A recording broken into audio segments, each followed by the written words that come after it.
Hello and welcome to the Shacknews Chattycast, the podcast that is exhausted already.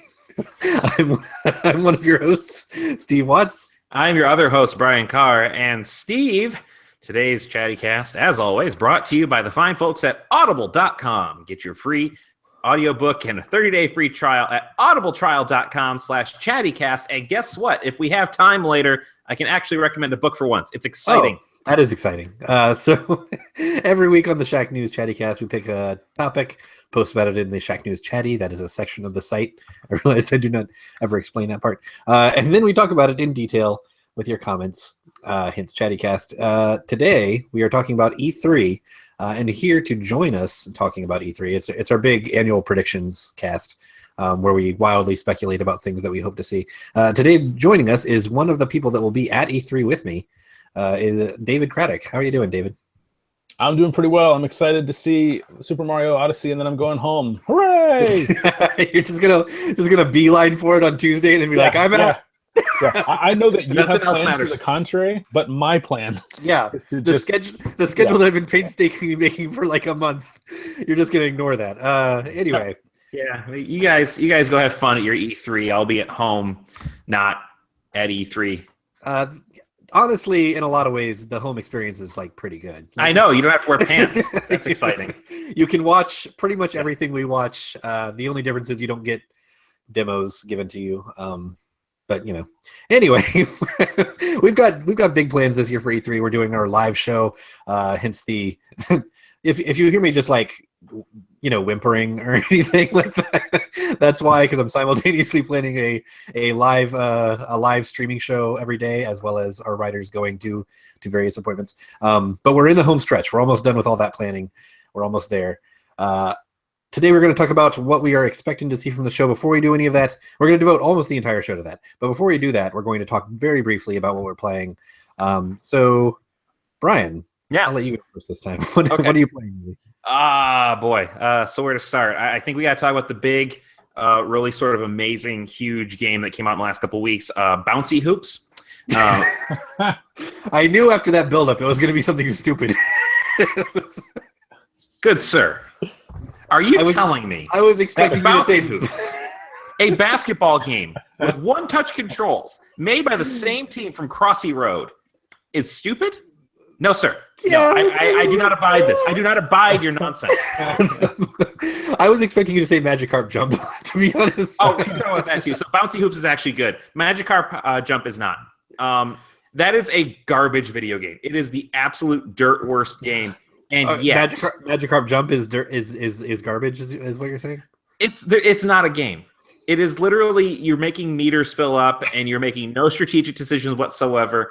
I'm not defending it. I played like 5 minutes, and I was like, "This seems weird." I played way more than 5 minutes. That's the problem. That's the dichotomy of this game. It is caught in this loop between being absolute garbage and being one of the most compelling things I've ever played. I had to delete it because I hit level 20 and nothing meaningful happened. So I'm just like, you know what? This is my jumping off point. That seems like a game that got a lot of attention because it was dumb. Like everyone was like, "This is real dumb," and that's kind of funny. And so, there's literally no point to it. Like, do you know anything about Magikarp, Brian? Because Magikarp is pretty dumb. I know. Yeah, I mean, and they really embraced they embraced the Pokemon meme culture in a way that I didn't expect. None of it makes sense. Like they're jumping like 100 feet into the air. Like no, that doesn't make any sense. And like the breaking point was where one of my Magikarp actually evolved into Gyarados, which is a bad thing in this game. Like you can't use him anymore at that point because he's not sanctioned to be part of the jumping events. And when I first downloaded this game, I thought like, okay, this might be a fun like endless runner jump, kind of like doodle jump thing. No, it's literally like, okay, you got a Magikarp, you feed it, you do some training that you have no control over, and then you hit a button to make it jump, and then if it jumps higher than the other one, great. If not, whatever. And it's always going to be harder and harder to get to that point, and they have a hard cap on how high they can jump. And so literally you have to spend like hours getting enough Magikarps just through brutal attrition to get to a point where you can actually finish a league. It sounds like this is, I mean, I hate to draw this distinction because I think it's kind of silly, but it sounds like this is less a game and more of an activity. Like it is something to mindlessly tap on. It is a thing to do more than a a thing with rules that you can win. Like if you are tired of the precious gift of life, if it is boring you, and you are looking at this and saying, you know what, there's a lot to explore out there in the world. There's amazing things. We're capable of wonder, but I don't care about any of that. There's national parks, but instead, Magikarp Jump is the game for you. If you need something to just while away if you need like the game that's like pure nihilism, that nothing matters, and we're all just waiting to burn some of the time that you have on this earth. Yeah. Then Magikarp Jump is for you. So tell us about. I enjoy just like the level of anger here. You're turning into it's not even anger. The thing is, I like the game on this disgusting level. Like I appreciate what it was doing. It's just it's not a game. You're turning into a Red Lantern. Point is, tell us about this bouncy. We'll get to that in a minute. Yeah, I figured. Tell us about this. What is it? Bouncy hoops. Yeah, so I just was stumbling across this on the app. There's like literally nothing to say about it. So it's one-touch controls. You have a basketball. You have like people watching you, and the idea is you tap the screen and you make the ball jump and jump and jump. Get it in the hoop from really high up. You get extra points. If you go like clean through without hitting the backboard, you get extra points. You can get like combos. It's more of a game. It's only barely more of a game, but it's again that kind of like really nice, polished, insanely simple, and just mind-numbing thing that the Crossy Road team is really, really good at. I assume it's the Crossy Road team because it's got like the same font and like same watch videos to get coins thing, like everything. I mean, the Crossy Road attracted so many imitators too. Like I'd have to every week on the App Store. There's like blanky blank. Like there's something called that. I'm looking it up now, and I assume they brought this out to for the NBA Finals because this is actually more exciting than the NBA Finals right now. So like it's I don't know, like it's worth downloading. I will say that it is. If you can look at yourself in the mirror and say I played Magikarp Jump, you can play Bouncy Hoops. Okay, if Fair you enough. can accept what you have done and the choices you have made.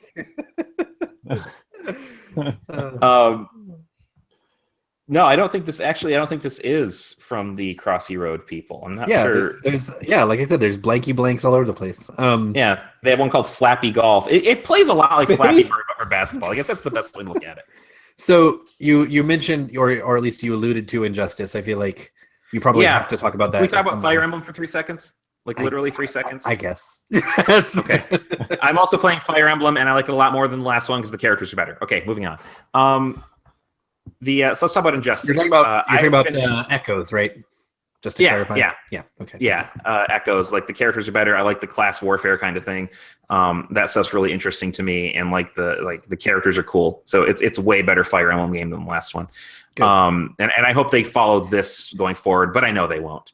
There's no way they're going Well, to. it's a remake. They're not going to. They make so much more money off of just like pandering to nerd thirst that they're never going to make a good Fire Emblem. Did you see the Fire Emblem? Wait, just to pause on that real quick. Did you see the Fire Emblem Heroes update where they're like, yes, all I of did. your favorite characters in wedding dresses? And I was like, oh my Jesus!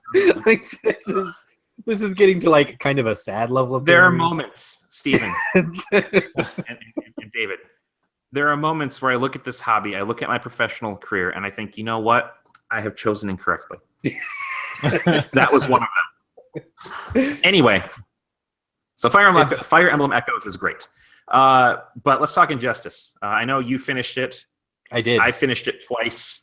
That game's real good. I don't know, it's a good good story campaign. I actually traded MKX towards it because I had MKX laying around and I never really played that much of it. And I think somewhere along the line I realized like, oh, Injustice is like kind of more my thing. Like I can see that. It's the same kind of dumb, but it's like with characters that I know and like and recognize. Well, I mean, MKX has Predator and I mean it's point in its favor.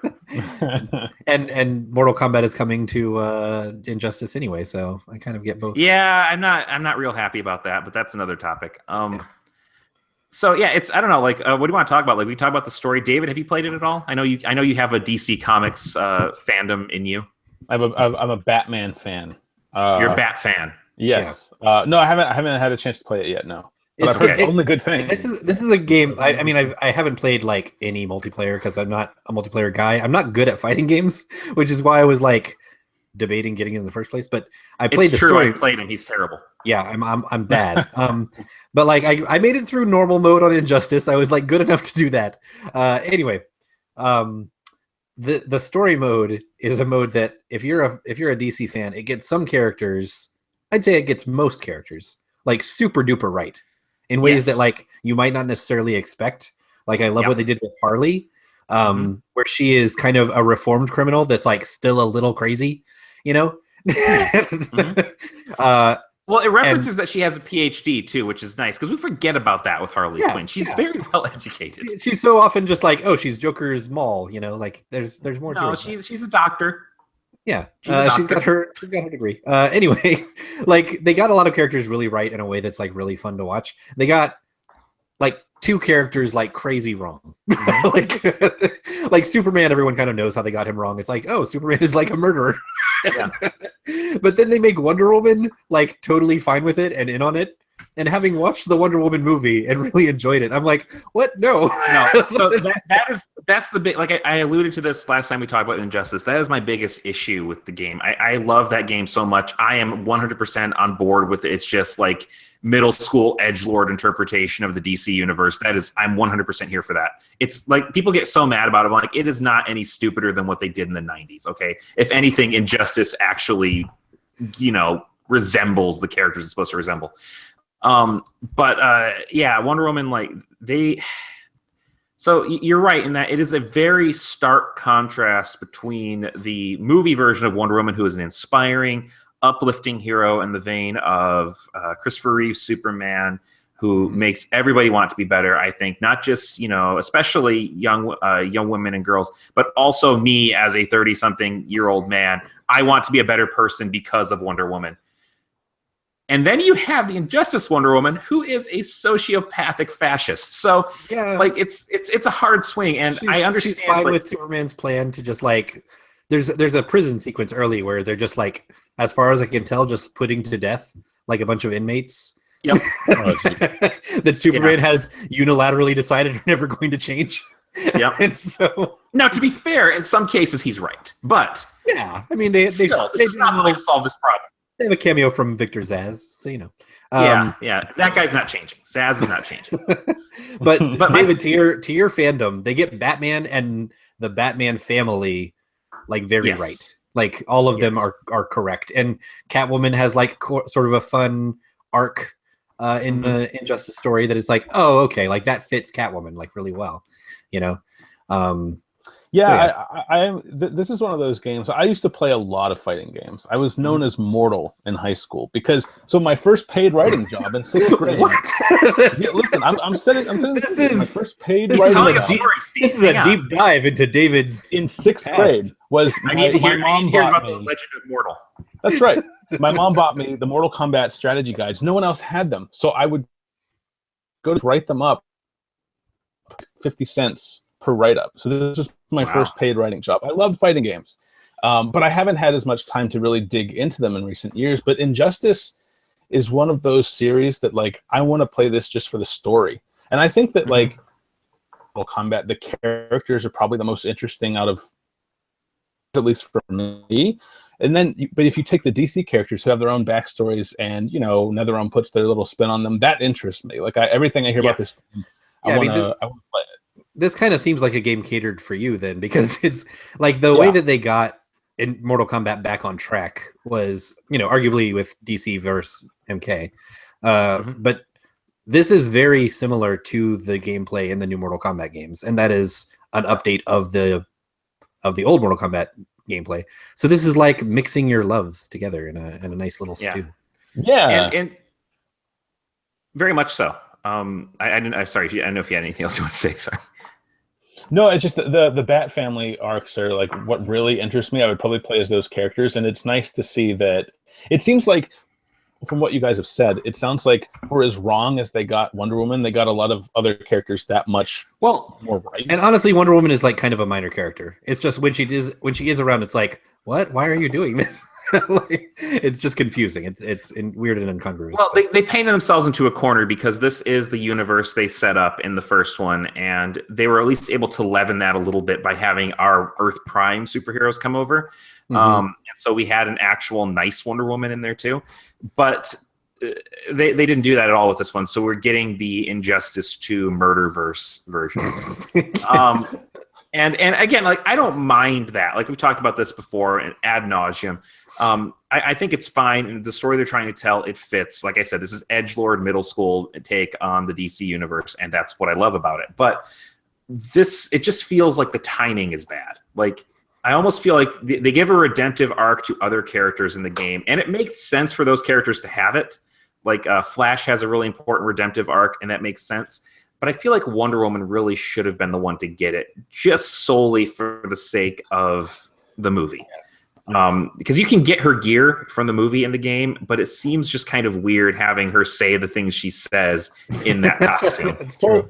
So my thing is, I think one reason Civil War worked so well on the Marvel side was because you had this divide between the heroes, but you had Tony Stark and Captain America leading either team. And you need those two heavy hitters to kind of really be the vehicles that inform readers. Like, here's this guy's point of view, here's his. I feel like in DC, and I don't want to be reductionist here, but and then Wonder Woman are the heavy hitters. And if you have only one heavy hitter against the two, especially like Wonder Woman, I think is more uniquely positioned to be that's kind of opposite Superman. That's kind of the other thing, is Wonder Woman is basically like Superman's sidekick. You know? Yeah, which I'm not a huge fan of either. But she's not presented as like one of the Holy Trinity or anything. She's basically just kind of she's love interest / sidekick / Lady Macbeth, and I don't really like that. So. It's not great. And I guess, like the dichotomy between Batman and Superman, I think, is more interesting. But I think Wonder Woman would have made a good foil there because she, unlike Batman, is another who I think should have stood opposite Superman. So I guess that just sounds like a lost opportunity. In the comics, we should probably wrap this up and talk about E3. But in the comics, like, Wonder Woman has a tendency to be like a little more pragmatic than Superman, but like a little more principled than Batman. So it seems like she could have had more to do in this, where she's torn between these perspectives instead of just like kind of going along with Superman. Well, so here's the thing. Not to spoil, I'm going to plug later, but I did a speech on Wonder Woman. You did recently, and the way I kind of put it is this: like, she doesn't want to break a skull, but she will if she has to. Like, she'd rather find another way to solve that problem first. And I think that's pretty accurate. Not to it's get just too they made the Superman perspective so like exaggerate, like an exaggerated version of that, where it's like, no, we need to literally kill everyone who commits a crime. Well, it's like, oh, Superman's the Punisher now. And so like. And there's a scene late in the story. I'm not going to say what happens exactly, but there's a scene between Superman and Batman late in the story that feels like the best kind of encapsulation of their friendship and relationship. And happening amidst all of the nonsense that happens around it. It's a little odd, but it's my favorite part of the game. And like, nothing blows up, nobody's getting punched, but it's just two dudes talking. And I don't.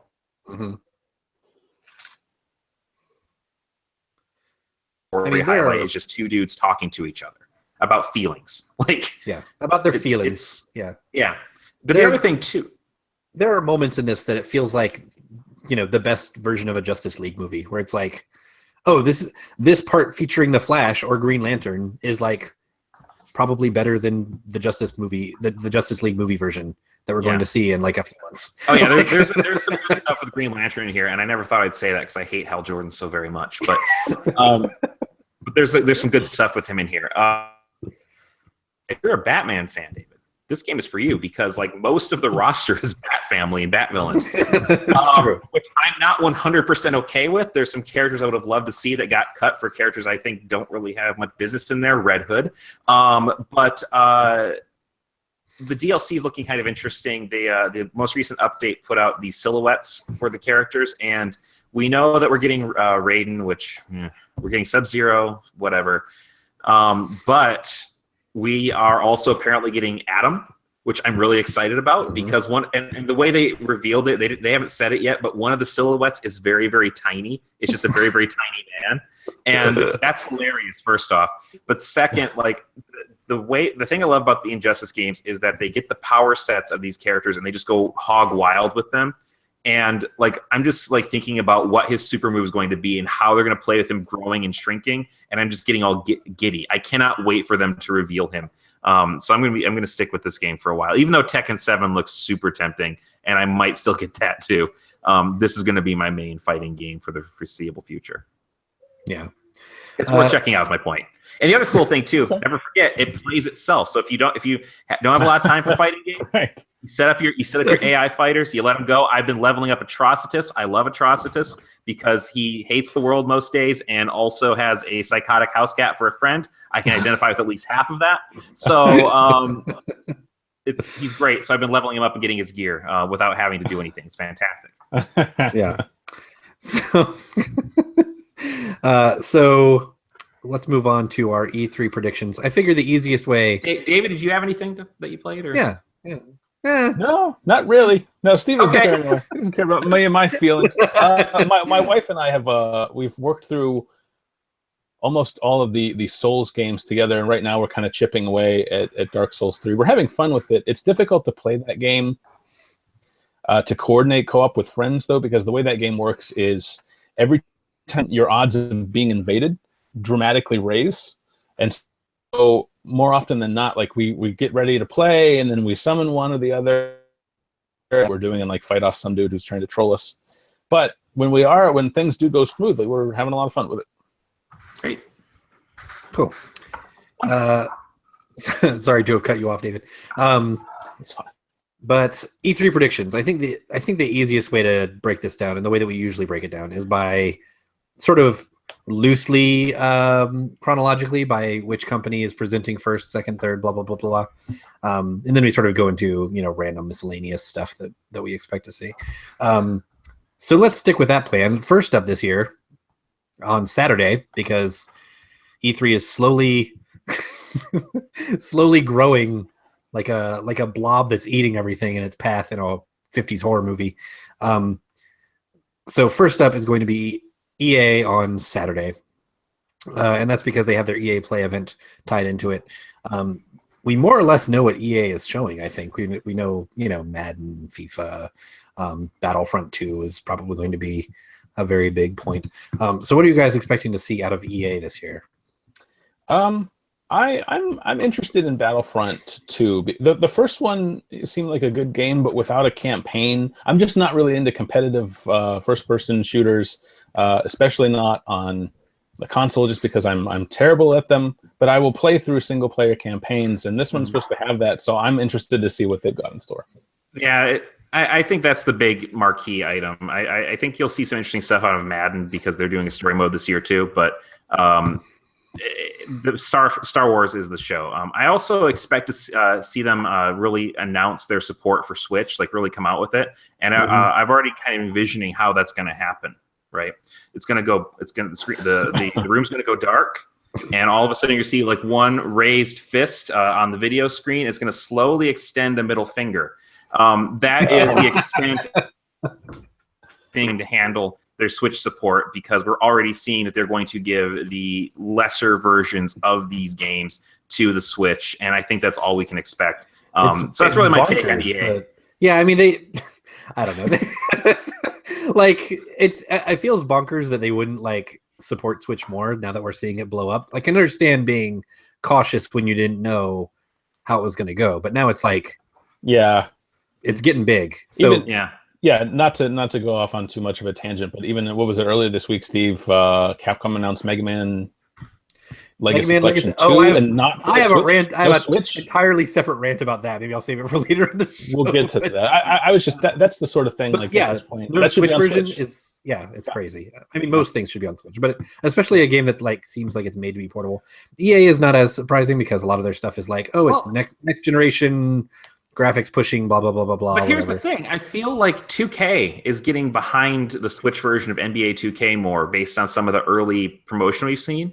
And I don't know if that's Nintendo just kind of like asking them to, but like they are actually promoting it and building it up as what I feel is going to be probably not like a on equal parity with the other ones, but certainly not with features stripped out and all. I guess we'll see, but I feel like they're taking that one more seriously, and I don't know what EA's problem is. It's like, what do you like? Honestly, what do you have to lose? Like, you can't look at, like say, well, we've had a bad experience on Nintendo platforms before. It's like the last game you put out of any note was a rehash of Mass Effect 3, and years after it came out. Come on, man. It's like that's not really an excuse in any event, but especially when the last Nintendo platform that you're referring to when you say we had a bad experience, like at this point in its life cycle, you knew that it wasn't off to a healthy start as compared to the Switch, which we already know is off to a healthy start. So just like kind of mindlessly saying like, oh, the Nintendo name is tainted forever, rather than like actually looking at the stats.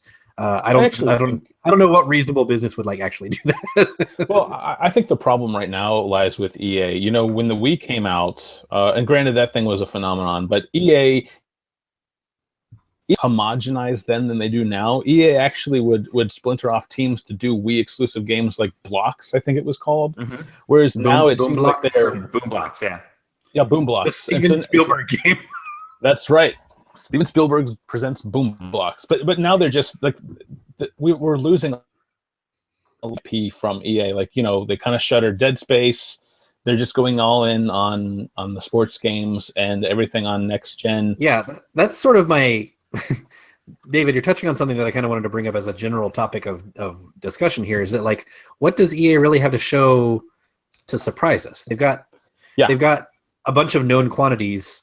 And last year, I think it was last year, that we were joking that like that most of their presentation was like people at their desks. Like we assure you that we are working on video games was their presentation. Did Unravel, was that announced last year, or the one with Yarny?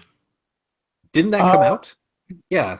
I don't know if that was last year. It might have been the year before. So I did the EA appointment at E3 last year, and they actually had a nice showing. Like besides, Madden and FIFA, which I didn't really care about, they had Titanfall 2, they had Battlefield 1. It felt a lot more diversified than this year, which is basically going to be Battlefront 2 and the sports stuff. At least that's what it feels like. Yeah. You probably get some expansions for Battlefield 1, but I don't have like super high hopes for what we're going to see from EA. Maybe during the presentation they show like the things that they're showing that are playable at EA Play are like the 4 things that we kind of know about. Like, I think there's a Need for Speed or something that they announced. Need for Speed, what's it called? And like Star Wars and Madden and FIFA. Like that's the stuff that's playable, whatever. I'm hoping that they also say like, and here's what's next. Like here's what we're working on for 2018. Like get us excited about the next things. Yeah. I don't know. I'm sitting here thinking about it. Show us a teaser trailer for the other Star Wars project with Amy Hennig, like something. Yeah. I think we might get that. Yeah, we might see a teaser for that. I don't know, Steve. I know you told us earlier this week that after presentations you're going to want us to spin off takes. I think I have my take on EA. You've got your already in the EA take written already. Yeah, I think I will. Well, wait. I hope they surprise me, but it just really feels like they're not a publisher for me. Like they don't really offer anything that I care about, and I think that's too bad because they started off as this company that positioned their developers as artists, and now they're just like, yeah, let's just crank out Star Wars and sports games, and that just kind of we are in the Ultimate Team business. That's it. we sell packs. We sell all kinds of packs. So let's move on to the next. We spent entirely too much time on EA. I'm just going to point that Well, out. this is one of the biggest ones. So I feel like we're going to spend a little more time on it. Microsoft is next. Yeah. On Saturday at 2:00. Their big centerpiece, I think, pretty obviously, is going to be Scorpio. They're not. I thought it was Sunday. Yeah, Sunday. I thought I said that, but Sunday at 2. I was confused. Sorry. At least according to my calendar, 2 local time, is the Microsoft press conference. That obviously Scorpio is going to be the big centerpiece. We don't know a lot else that's going to be there. I don't think they've like announced a lot of other things. They stayed quiet. I'm really surprised. They're extremely quiet, just kind of in general. They're pretty good at holding surprises. We saw Sea of Thieves sort of demo last year, and that looked pretty cool. So hopefully there's a little more of that. I feel like Scorpio is going to be kind of this clown car where they're going to show it, and then stemming from that, we're going to get a look at a lot of like brand new and kind of the rejiggered games. I feel like they're going to unpack Scorpio with it. Yeah, we'll see everything else. There's going to be a lot of like footnotes that say like better on Scorpio. Yeah, I'm going to be completely honest with you. Scorpio doesn't interest me. I feel like I'm in the minority when I look around like the gaming space right now. That everybody's like, I'm going to get Scorpio. I'm so excited for Scorpio. Well, that's the scary thing for me. Like for me, I think they need to make a case for Scorpio. I'm not going to say that it's like a failure out the gate or anything, but no, it won't. The PlayStation Pro, the problem with it was. One, it's not being supported very well from third parties, so that's something that maybe they could do better with Scorpio. But also, like the general consensus, I don't own a PlayStation Pro, but I also don't own a 4K TV because the consensus was, hey, this is an upgrade if you have a 4K TV with like, high dynamic range. But if you don't, then you're not really going to see much of a difference. And since that was the consensus and I didn't have a 4K TV, I just kind of shrugged it off and I was like, okay, I don't need one. So is the Scorpio going to be more than that? Is it going to be something that delivers like a notable difference for somebody who still just has like a 1080p TV? I don't know. I don't think that's the audience. I don't like. I'm not. It seems so targeted at anytime soon. Like, seems so targeted at the ultra power user, and it's like that's cool, but it's not really targeted at me in that case, So I'm going to put out two predictions here, because I if that's okay. Sure.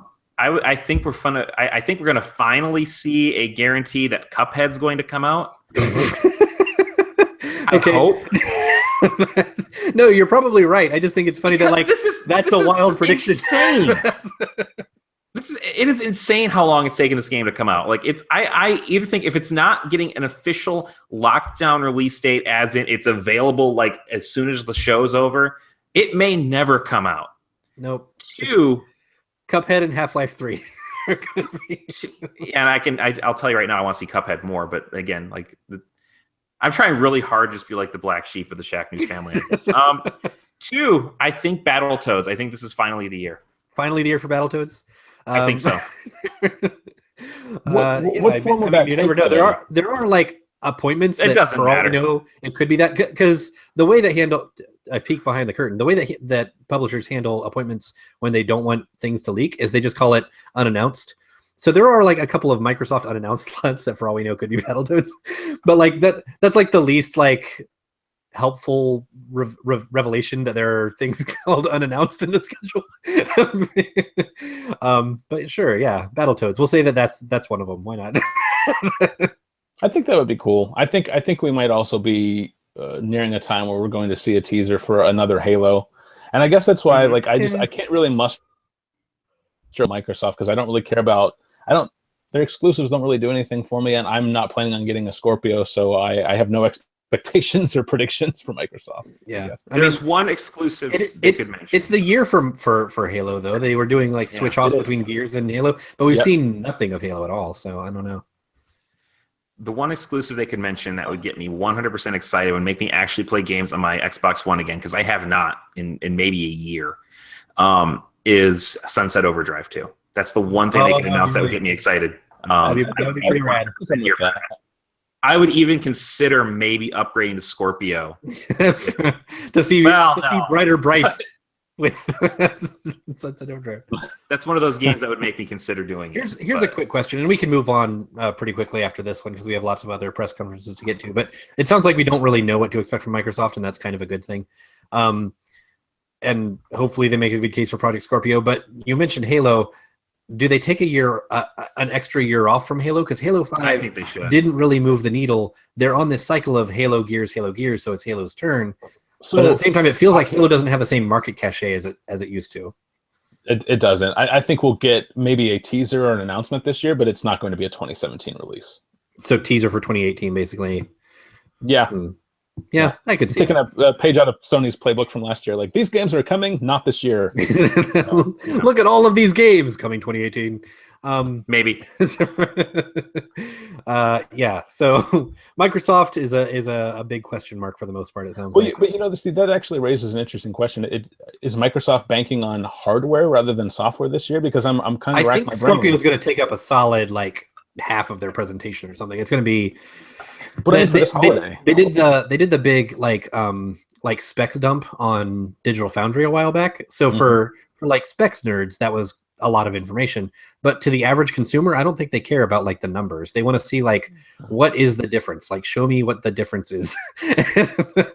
So I think that's going to take some time of their conference to like actually explain things. I guess that's my point. Like I'm looking ahead to this holiday, and it sounds like they've said that Scorpio will release the fourth quarter. So it sounds like their big thing this fourth quarter is hardware rather than software. Like we have Sea of Thieves, but like I used to love Rare, but they haven't really done anything impactful in a long time. Yeah. You don't have another Halo coming out this year. And that trailer they showed last year it looked like a thing that was like fun to be doing, but not fun to be watching. So it didn't really sell the concept very well. I guess I'm less interested in Scorpio because like I think that's going to be a beefy new console. But what am I going to want to play on it? I think that's the question they need to answer. As an industry watcher, I'm also very curious to see Scorpio's how they position Scorpio in regards to how they manage the developer and consumer relationships, because both them and Sony are in this very weird position where they're like, we don't want to leave anyone behind who already bought one, but we also want to give a good enough, like better enough experience to the people who buy this next box. Yeah. And we also want to manage developer relationships where the developers don't feel like they have to do a whole lot of extra work to sort of bifurcate their development. So it's this crazy like plate spinning that Sony volunteered for, and now that Microsoft is volunteering for too. And I want to see how they manage that. Scorpio might end up being a kind of a catch-up box for them. Xbox One is trailing way behind PS4 in sales. They might be just saying like, here's a new box and target it at people who just have completely overlooked Xbox One until now. Yeah, but I don't know if you're looking for people who have overlooked Xbox One. Do you want to? Is that the high end market? Like, is that the audience that has overlooked it before and is now going to go for it? I don't know. It's just such a weird year for the industry in this way. Let's one more hot take. One more hot take. Want to sell me a Scorpio?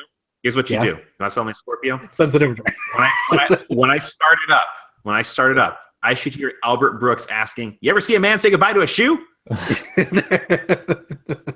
Once. Anyway. Yes, once. So Bethesda is up next. Bethesda is part of the reason. Here's this is a mini rant, but Bethesda is part of the reason that the E3 has like slowly grown, because Bethesda's like, we're gonna do Sunday nights, and then everybody's like, yeah, let's do Sundays, and then it just ballooned out from there. So thanks, Bethesda. Do they not know that peak television's a thing? We're busy on Sunday nights. Yeah, we got stuff to watch. So Bethesda is Sunday night. They usually have at least a few surprises. This year, obviously, Quake Champions is going to be on tap. The Shacknews audience is, I'm sure, very curious to see more of that. Let's see what else is sort of in the pipeline besides Quake for Bethesda this year. I don't know, not to be just redundant, but maybe we get a teaser for. No, you know what? I think Todd Howard said Elder Scrolls 6 is way off, so this might be even too early to say like, yes, that's coming someday. It's so in the planning stages. Yeah, I mean the teaser like invite that they sent out, there was a lot of speculation that like it was teasing 2 unannounced projects, because it was like modeled after an amusement park map, and like there were 2 sections that were like under construction, so there's probably going to be a couple things that we don't really know about, and I would even venture a guess to say new IP, because the last time it was something we didn't know about, it was Prey. But that was something that we knew that they were working on, we just didn't know much about it. So maybe it's just going to be actual surprises, like stuff that we have no frame of reference for. Or they'll just slap the Elder Scrolls name onto some random thing and call it a day. Yeah. Elder Scrolls Heroes, and it's Overwatch like. Yeah, no, I actually think I would be in favor of that, Steve, because if you think about it, the last 2 years, they had a lot of announcements that I think you could classify as heavy hitting. They, focused on Doom in 2015. Last year, they did a lot of Dishonored 2. I feel like this year, like, Elder Scrolls 6 is way off. Fallout 4 is still too recent.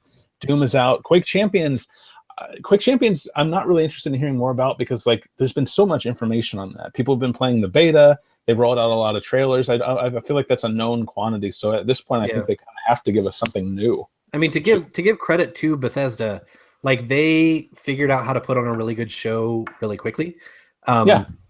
Because the lineups sort of wax and wane for different companies. Like some years, Ubisoft has a really great lineup. Sometimes it doesn't. But Bethesda came in the first year they did a presentation. It was like, that is a sharp professional presentation. And then last year it was again. So I'm expecting them to hold their cards close enough to the vest that when E3 does come, they can be like, boom, and actually surprise people, which is really what I hope so. I hope so. Yeah. So we have basically no idea what Bethesda's going to do is what we're saying. Anyway, next up, Ubisoft. Speaking of professionalism in presentations, Ubisoft is consistently one of the weirdest / dumbest in kind of an endearing way most of the time. Is Tyler hosting again? She is not. She is not. They actually had a trailer. It was kind of like a cute trailer. They were following the Nintendo model of having the executives be the celebrities, So they had developers talking to Yves Guillemot, and the gag of the trailer was every time they showed some trailers for things we know about, but then they kept clipping to footage redacted. And then at the end it said the Ubisoft press conference hosted by the devs, and then in parentheses it says, "Sorry, but we still love you, Aisha," or something like that. So yeah, she is not. She is not going to be hosting this year. Maybe she'll cameo. Who knows? Yeah, but I don't know what's the point then. Yeah. So we know some of the stuff that Ubisoft has. We know what do we know? We strongly suspect Assassin's Creed because come on, it's a lock. There's no way they're skipping 2 years. For Assassin's we Creed. know Far Cry. We know South Park. We strongly suspect Assassin's Creed. Do you think they do Mario X Rabbids there or at Nintendo? That's exactly what I was about to ask. Right. Is that saved for Nintendo, or do they do that at Ubisoft? I think they do that at Ubisoft. Actually, I think it makes more sense there. If they're the ones, from what I've heard, they're the lead developers, so it makes more sense for them to do it. Yeah. Boy, Brian sent me on a roller coaster of emotions. First I was kind of sad, and now I'm like, oh wait, I'm kind of excited about that. I want to know what that game is. We've already talked in depth about this. Have you seen the amiibo? Weird ass game. The things that I've heard actually make it sound kind of interesting, interesting RPG mechanics. So who knows? Well, that's the thing. It's I saw a report where people were throwing the term XCOM around, or that Mario has an Overwatch ability. I'm like, what? Mario dies forever, and you lose him, and it's if that's where they're Mario going, is dead. I'm all the way in, but I don't know. I have to see what this thing is. Yeah, and I don't know. I don't know how you deal with the rabbits as an actual thing, but maybe they'll be pulled off in a good way. I think they lead with it at Ubisoft. Not lead with it as in it's the first thing on their presentation. I think the first thing on their presentation is probably Far Cry 5. Yeah, extended demo. I think they probably end with Assassin's Creed, and then somewhere in the middle they're like, and we're getting a special guest from the Mushroom Kingdom, and then they go into or maybe they'll just have the rabbits come out and just go just grown ass men in rabbit suits acting like idiots. That would be an Ubisoft thing to do. That would be and they go off stage Mom, I was just on TV. Did you see it, Mom? Did you see? You could kind of see my nose through the mouth hole. Yeah. Those years at Juilliard really paid off. Oh my God, this is the most depressing. I feel like Mario plus Rabbids could actually get kind of a prominent placement because that's a Nintendo partnership. Yeah, and it would also be a strong way to advertise yes, we're all in on Switch. So that could actually be something that they open with. Yeah, maybe. I could see that. So I think that or Far Cry scene. They're closing on Assassin's Creed. There's no way they don't close on Assassin's Creed. Assassin's Creed Origins, the most bland name that you could possibly. Hopefully they actually named it something different, and those reports were wrong. Rise of the Assassin's Creed. Rise of the Assassin's Creed Warfire. Let's move on to Sony. Sony is another one that I think. Sorry. It's Sony so funny. I'm sorry. Sony is another one that their strategy last year was just like, welcome to the show, everyone. Here's 2 hours of trailers. And then they just kind of stepped back. So maybe they'll do that again. Like David pointed out, a lot of that last year was not necessarily things that were coming this year. Like some of it was like coming 2018, 2019. Who knows? We don't know. So they'll probably like do that again, show us some longer term stuff. But I think they're probably going to follow that strategy because people liked it so much. It's like, yeah, I will just watch 2 straight hours of game trailers, you know? Yeah, why not? My prediction for them, and this could be, if it's there, it will be my most anticipated game, even over Mario Odyssey. I am very excited to hear anything about Resident Evil 2 Remake. And I mentioned this in the context of Sony because Sony was the one who premiered Resident Evil 7 last year. So I figure if Capcom's going to be anywhere, it will be with Sony. Capcom announced this 2 years ago now almost. And I think it's time to see something, even if it's not coming out this year. I want to see how that game is going. That is my Final Fantasy VII Remake. I'm so excited for RE2. That is the best Resident Evil. The game that made you cry as a teenager. Is that what you're saying? Like, oh, poor Claire and Sherry. Yeah. No, I hope we see something from that. Yeah. What I think we're probably going to see, they had such a long demo for God of War last year that it's like, okay, we got to see more God of War, because that was the kind of demo that was like, is this coming this year? This seems so finished. But they were like, no, just this 20-minute segment is finished. The rest of the game is completely not finished. So hopefully there's like more of that, since hopefully that's coming right up on us. I'd also like to see more of Spider-Man because I don't know what that is. They have to show more. Like that's insane. That we have so, not seen more of that yet. Yeah, and I mean you've got the Spider-Man movie coming out this year. It would be perfect. Like it seems like the time to strike while the iron's hot. And again, like that trailer was so cinematic and cool, but it's like, okay, well, what is this Spider-Man game, and how did you escape from the problems of all the other Spider-Man games that have come out recently? Yeah, I think God of War will definitely be more prominent this time around. Do you think that's a 2017 release? That could be their fall game. I think it is. I think it's either 20. Wait, did they actually announce the release date? I don't think they have yet. I think that's what they'll do at the show. Oh, okay, maybe you're right. I feel like there was a game recently that got announced for a February release, and I'm trying to remember if that was God of War or not. I don't think it was. I don't. Yeah. Anyway, I could see them releasing February because I think God of War usually tries to like stake out that like spring release thing. But it also seems like Sony would want it to be in the fall. Even money, I don't know. I would be very surprised this is out before the end of 2017. If it is, it's a late release.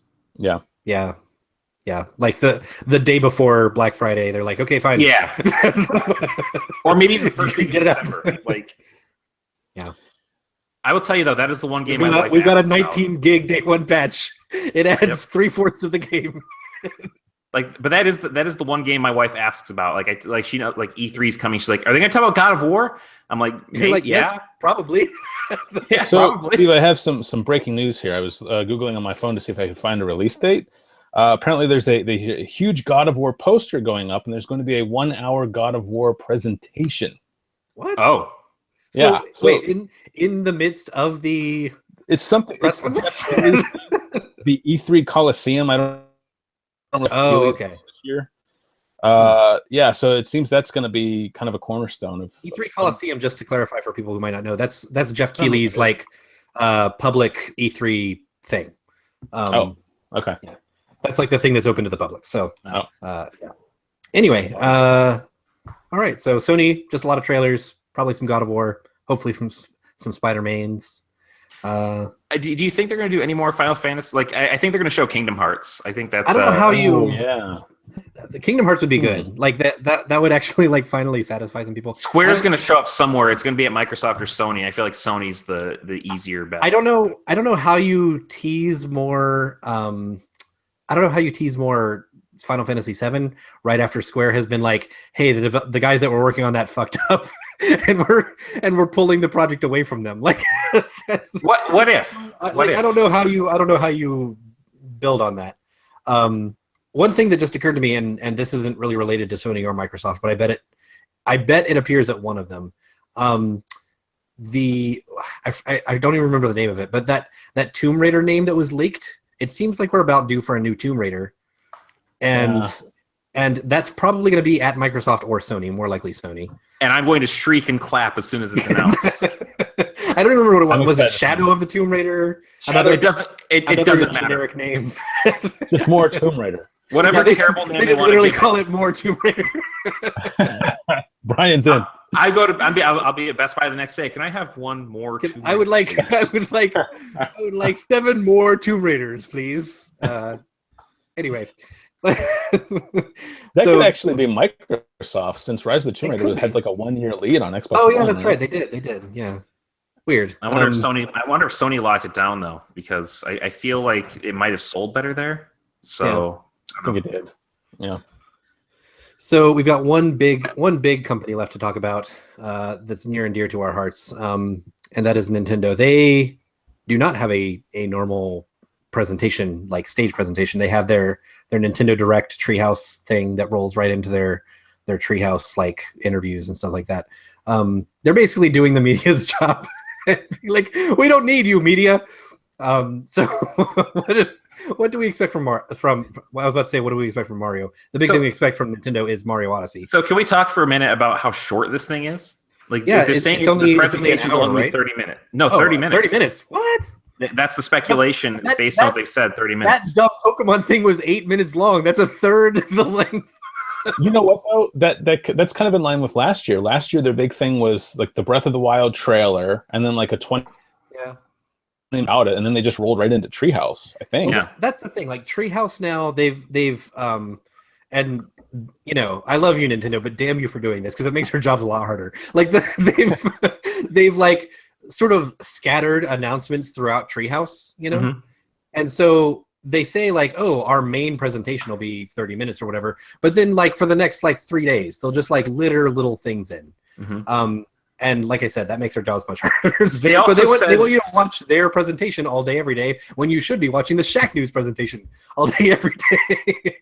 I got more than one screen, man. But so the thing about this is they said that the focus is going to be on 2017 games, right? So I think that we're going to see, obviously, Mario is the mortal lock because he's been in all the promotional art and all that sort of thing. But I think we will learn some more things about Fire Emblem Warriors, I'm hoping. I'm really looking forward to that.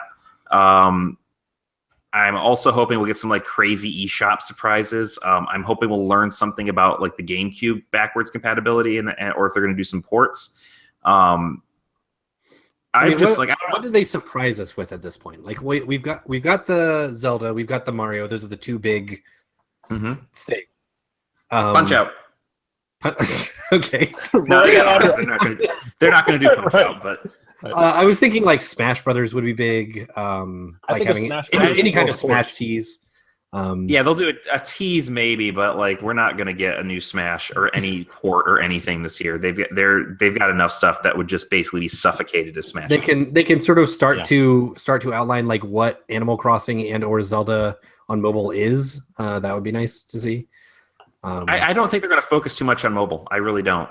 Yeah, probably not. I guess they know E3 is not really the mobile crowd usually watching. They could introduce a new Metroid. Ha ha ha! I'm sorry, I almost got through that. I'm starting to think that you were making a joke, Steve. I know I was. We didn't mean that at all. It was. It was poking at people's sore spots. Yeah, Metroid is not happening. It's never coming back. Get over it, dude. Just rip the Band-Aid off, guys. Rip it off. With a headshot. Yeah. Wow. I'm not happy about it either, but it's never coming back. So that's rough. But see, it might not be by me saying that. But what other big things? Because the universe is run by capricious trickster gods. Yeah. That means that Metroid's absolutely going to be announced at E3. Loki is like, damn it, now I need to make one. So yeah, like Metroid. Very, very outside chance. What other big franchises are there? There's Star Fox, but they just gave us a crappy Star Fox. I feel like Kirby. They don't need another crappy Star Fox this soon. Donkey Kong. Donkey Kong. Yeah, more Donkey Kong would be great. Donkey Kong, something beat Jungle, something. You know. I'm gonna laugh so hard if they're like, we have a new game coming from Retro Studios, and it's another Donkey Kong. So badly. Just like, especially if they you're open just that. fucking with people now. Yeah. They open with that, and then all the Metroid fans just close their browsers and walk away. The thing is, though, like I love those games they've made. Like, I do they're too, yeah. phenomenally good, and I just They're really feel good. like I don't know, people are so just horrible about it because it's not the thing they want, but they're really fantastic. Yeah, they're good games. I think the surprise I think that they're going to introduce. We're trying to think like, oh, what big franchise could they bring back? Blah blah blah. And there's not really that many. They could show us more of that weird Pikmin game they're making. I guess. Kid Icarus. But, yeah, sure, Kid Icarus. Why not? Not to start this again. But I think what they're actually going to show that surprises people is a new thing, because they made a habit the last few years to just show new things each year. Mm-hmm. And everyone who criticized them for not having new IP is kind of eating their words now, because Splatoon was a big hit. ARMS reviews, just the embargo just went up, and it seems to be getting like pretty solid praise for being like a kind of unique, almost like minimalist fighting game in a sort of an interesting design way. So I think they're just going to show us like something new that we had not thought of before, maybe even that has like that weird Splatoon art style with raccoon eyes, because they've got a very distinct style that we saw through Splatoon and ARMS. What if they do a Splatoon spinoff? That'd be awesome. Like some sort of like smaller game cool. for mobile or 3DS or something. Yeah, that would be cool. Like, give us the deep and rich backstory of the Splatoon universe, or the Splatooniverse, as I call it. The Splatoon. Steve, I want she is a self-professed Nintendo fanboy, but I think that new announcements. First of all, Nintendo doesn't really bank on E3 like a lot of other companies do. They could do a direct next week to announce something else. Yeah. And then it'll get like a ton of people watching. Well, like every year they have a centerpiece game. Last year it was Zelda. I think this year it's going to be a lot of Mario Odyssey. Yeah, which I'm fine with. I want more. I'm fine Mario with that. Odyssey. I want to know more about Mario. Yeah. I'm fine with like that is the reason that I got a Switch. Zelda was fine, whatever, but Mario Odyssey. That's why I'm here. No, it was a wonderful game, but I'm saying the reason I bought the thing was Mario Odyssey. Like Zelda was a nice appetizer, fine, but the main course for me was Mario. I mean, Mario. I think it'll be great. The thing that's exciting about Mario, hopefully they outline more of what makes this one, different but the same. That's sort of like Mario's bread and butter is like, hey, it's familiar but also like very innovative. But the idea of an open world Mario, if that's what this is indeed going to be, just blows my mind. Like that could be incredible. Yeah. This one in particular looks like a particular kind of like crazy, Yeah, I cannot wait. Where they've got like New Donk City and his hat has eyes. It's like this is a weird ass Mario game, guys. But that's when Mario's best. Like if you look at the history of Mario, I mean, Mario's weird to start with. Okay, if you really break it down, we only think of it as not weird because we grew up with it, but it is bizarre. And the weirder it gets, the better it is. So. It's true. I agree. So let's see. What else? Do we have anything else about Nintendo, or we can move on into miscellaneous? Yes, go for it. I think we're going to see some more Wii U ports. I don't know what they're going to port at this point, but I feel like we're going to see some more ports from other consoles. I would also like to see them take the step of maybe porting some 3DS stuff over. I think the biggest thing that would be the best candidate for that is Kid Icarus Uprising. So maybe then you could play it and appreciate it for the wonderful gem that it is, Steve. But seriously, that game would really benefit from like better controls or more like kind of standardized controls. More precise controls, yeah. I mean. No, I absolutely agree with Brian. I mean, I think a lot of Wii U games went unappreciated, and there's an obvious market for them because the Switch is probably already outsold the Wii U. It's pretty close if it's not already. Yeah. So I want to bring up miscellaneous, and I want to lead the miscellaneous section with one quick thing, which is the biggest company that we did not talk about at all, which is Activision. Mm-hmm. Because we kind of know everything. Like Blizzard is never part of Activision's, E3 stuff. Blizzard sort of does its own thing and doesn't really make a thing out of E3. So you just have Activision, which we know their lineup. We know it's Destiny 2 and Call of Duty World War II and probably something else that I'm forgetting right now. But like, the point is, they're a very known quantity. I think they're probably going to show that Crash Bandicoot thing that Ozzy wrote about a couple weeks ago. That'll be at Sony for sure, obviously. Yeah, obviously. So like we kind of know what they're showing, and I'm sure they're going to share more details on Destiny. I'm very curious to see like how is the leveling ramp constructed in a way that feels a little more inviting without these big chunky walls. But two things real quick. It just feels like a very known quantity, and it's kind of surprising that like one of the biggest, most profitable companies in the world is the one that we've talked about the least. They don't have their own separate thing at E3, right? No, they do not have a press conference, and actually They're not part of it, right? I think this year they actually have they do have a booth again, but last year they pulled out the booth entirely and just had meeting rooms. I would say you're going to see another big blowout for Destiny or Call of Duty probably at the Sony show. Yeah. I mean, that's going to be at one of them, probably Sony. In fact, I would be surprised if that's not what they open with, is one of those two games. Yeah. And I mean, Destiny 2 looks cool. I was at that press event, and it looks cool. It plays, very nicely, but at the same time, I kind of feel like I got it. Like I understand what you are, Destiny 2. Like I don't know how much. Great, I'm in. I don't know how much. Yeah, like I don't know how much more like detail I need to be like, okay, yeah, I get it. So let me grab a couple of comments from the chatty, and then we can talk about a little more miscellaneous stuff. And I have one more special section just for very quickly at the end. That's Brisk Baby said Valken got him feeling hopeful about the Scorpio. So he's curious about what Microsoft has to offer. And let's see, Borzol said he's hoping for a vampire release date, or vampire. Maybe that's how it's pronounced. Vampire. He's hoping for more news on Detroit Become Human.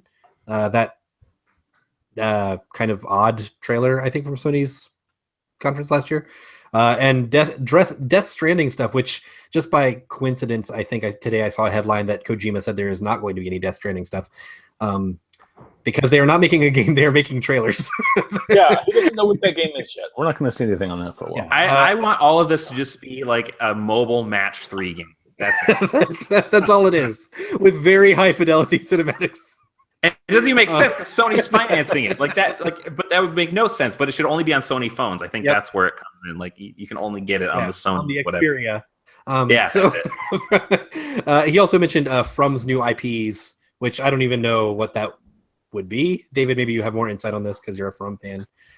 So the rumor is it is going to be a Souls-ish game. Surprise, surprise. But with I believe a Mayan, an Aztec theme, and a focus on hand-to-hand rather than weapon combat. Those are the rumors swirling around. I could see that debuting at a Sony conference or something. Well, and that brings me to the next point. I guess it will probably be a Sony exclusive because From did sign a 3-game deal, the first of which was Bloodborne. So whatever they announce will probably be a Sony joint. Yeah. So I've got one more thing, other than miscellaneous observations, which you can add because we've got to wrap up. But one more thing. If you could will a game into existence, like you want to see a game and you can wish for it so hard that it happens, what game would it be? David? The next Zelda. Okay, no. Zelda Breath of the Wild 2. Majora's Breath. We didn't even talk about that. They have to show the Zelda expansions, right? There's no way Nintendo that's right. can Yeah. I think they could show that. They'll probably make so up for it. you'll get that. Kinda. Yeah, I think it was on the summer and the next in the fall. So this would be around the time to start talking about those. Honestly, Resident Evil 2 remake. I'm that excited for this game. I kind of figured based on your earlier comments. Yeah. Brian, do you have so we're talking. Do you want something that has some basis in reality? No, or this just is like the crazy far out. Like, go nuts. Be all you can be. All right, fine. Here it goes. Nintendo announces. Oh no, he froze up. Like that's what I Nintendo want. Redacted that in real time. I have no idea. I have no idea what Brian said. What did you say? I said the what I want. I'll if we're going to go completely pie in the sky, Elite Beat Agents 2. And Mega Man Legends 3. Those are the things that if they announced them, I would just be reduced to nothing. I would just be a quivering mess. The thought that occurred to me, and there's no way they do this year. I mean, maybe they do it eventually, but they've got a new Mario game coming already, so they're not going to. But like Mario 3D World 2 or Mario 3D Land 2, something like that. Like that would be so much fun. That sort of like sub-series of Mario game is some of the best Mario we've gotten, and I want to see them do that again. And the Switch is made for something like that. I think that'd be really fun. Yeah. I mean, Mario 3D Land is like one of the best, if not the best, like 3DS game of all time because it was just such a tight little thing. If they port Sorry. Well, no, just to piggyback on Brian mentioning Wii U ports, so I think that Mario 3D World is an obvious port because that is your multiplayer game and would not really kind of That's a good point. cannibalize Mario Odyssey. I think that both would do really well on Switch. Yeah, just like they could add a new character or a new world. I would consider. You know what? I'm not even gonna say I would consider. I'm there. Like if they re-release that game, I will buy it again because I'm an idiot. Yes. So it's my favorite 3D Mario. I love that game. It's so good. It's really good. I mean, I'd also like them to see. I'd like to see them. We're kind of just dipping back into Nintendo here, but I'd like to see them get into more detail with what they're doing with like the classic games thing and also the long rumored GameCube ports. Because like, just give us Mario Sunshine on another platform. Yeah, that's like the only Mario game that you haven't done that for. Yeah, like come on, guys. Also, I don't know how many. Like, I don't think it's this year, but we're gonna get a Mario Maker Switch at some point. I don't know when, but it's happening. Yes. Yeah, absolutely. I think it was this week I wrote an editorial about Virtual Console on Switch and the fact that so Nintendo said that they're rolling on they'll roll out their online service in 2018 and classic game selection will be part of that, but we don't really know if that is the same thing as Virtual Console or Virtual Console will be separate. Being kind of earlier, with what all that means. I really want. I mean, other than Resident Evil 2. I love replaying games. I want GameCube support. I want Mario Kart Double Dash and Mario Sunshine. Those are the games I want. All I want is for the account system to recognize when I bought a thing and to forever associate me buying that thing. Like I just want to madness. I want in the sky indeed, Steve. Come on. I want to buy A Link to the Past. Let's get realistic here. One more time and only one more time. That's what I want. Anyway. Any other observations, predictions, thoughts on E3 before we? I hope everybody has a lovely time. Yeah, that's a nice wish. Thank you. I hope you all have a safe trip out there and you have a good time, and that I can hassle you from the comfort of my couch because I'm going to. Yes, yeah, we expect nothing less, Brian. So, David, anything else? No, I'm looking forward to the show. I'm sure you're about to talk more about it, but I think we have an exciting format planned this year, and I'm really. This is the first time I've been excited to attend an E3 ever. I'm one of those detractors. Like I do not like. This year, I'm really excited about what we have planned. Yeah, David, there's one thing I've always wanted to read, and maybe you're the guy. Okay. I want to see a Hunter S. Thompson Fear and Loathing at E3 kind of piece. Like I want just like dark, nasty. That'll be what you put up on Friday. Like after that, you can keep a travel log. Put it up on Friday while you're in the air traveling back to Ohio. That's right. We might all be on the same flight. Apparently, Steve and Donovan and I are all on the same flight out to LAX. We're on the same. Nice. Yeah, we're just gonna. Yeah. Probably not the same row or anything, but we'll see. No. So, you guys should bring your Switches. Play Mario Kart. We are, yeah. We can play Mario Kart. There you go. See? Anyway, so our plans are to be on the same flight. No, our plans. Actually, Check. Brian, how about I let you do your plug first because yours is probably a lot faster. Oh, yeah, real quick. Serious Fun, still doing that. It is up on iTunes, Google, wherever it is you get your podcasts, SoundCloud. Just search for Serious Fun. You'll see my face on it.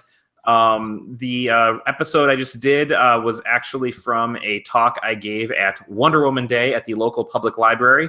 DC Comics sponsored a kind of nationwide, maybe global Wonder Woman Day in honor of the new movie. So they wanted me to come talk about Wonder Woman. So I did.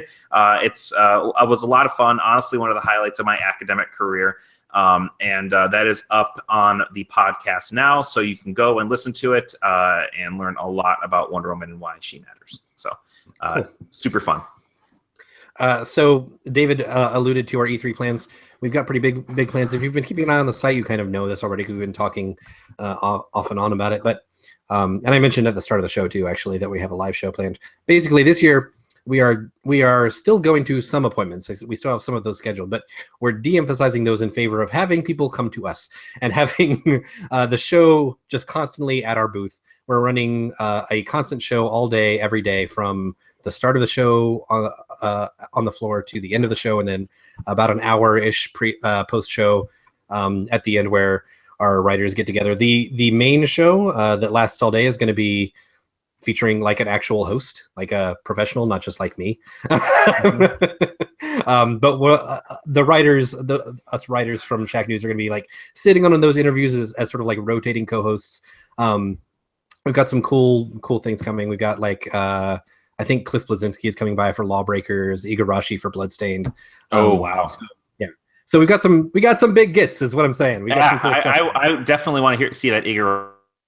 That's Thursday, I believe. Well, we'll be posting the full schedule a little later this week, so you can sort of follow along with which segments you want to watch. And if you miss any of them, we're going to be folding them up into articles. It's because they are basically going to be the way that we release E3 preview content, is these interviews as well as the written content from whatever we go to for appointments. So that's the plan. Also, we're going to be doing live reaction casts. If you watched our reaction cast to the Nintendo presentation when they announced the Switch, when they sort of unveiled the Switch, we did a reaction cast in New York with me and Asif, sitting on a couch and sort of showing our real-time like joy, because we're Nintendo fanboys. So we're gonna, if you can find a way to have like silhouettes of you guys in the lower hand corner just pointing at the Switch, that would be great. So we're going to do that now for all of the presentations, from EA on Saturday to Microsoft, Ubisoft, Sony, all of them, Nintendo. So we're just going to be doing reaction cast, Bethesda, and then when the actual show starts, we're going to do our professionally hosted thing all day with rotating interviews, and then post show where all the writers sort of stumble in from our appointments and talk about what we saw that day. So it should be a lot of fun. It's been interesting to organize, but we're almost out of the woods, and it's going to be a lot of fun to actually pull it off. So keep an eye on the site. We're going to be promoting the hell out of all of that stuff. Yeah. All right. Should be a lot of fun. Yep. Awesome. And if you don't see much content going up on Friday, that's because like most of us are in the air. So that's why. Anyway. Keep an eye on Shacknews. This is the biggest thing of the year for us. So we're pulling everybody together. It's a big thing, and part of that is getting you at home to watch and listen. So thank you for watching this, and until not next week, because that will be in the midst of E3 madness. But the week after next week, for David Craddock, I have been Steve Watts. I'm Brian Carr, and we'll see you on Chatty.